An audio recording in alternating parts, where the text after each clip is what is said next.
নমস্কার। আমরা এখন আছি লর্ড অফ কচ্ছ, মানে সাদা মন্দির।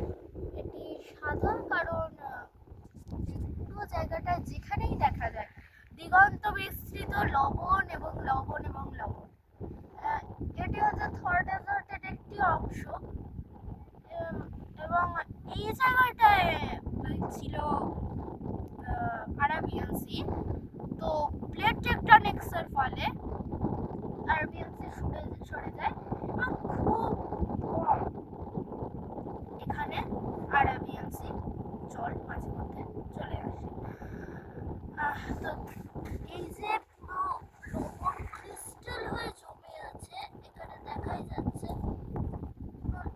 ক্রিস্টালের মতো দেখা যাচ্ছে। তো এই আমার সেই জায়গাটিতে আছি যেখানে গান্ধীজি লবণাই ভেঙেছিলেন। এবং নমস্কার, আমার এই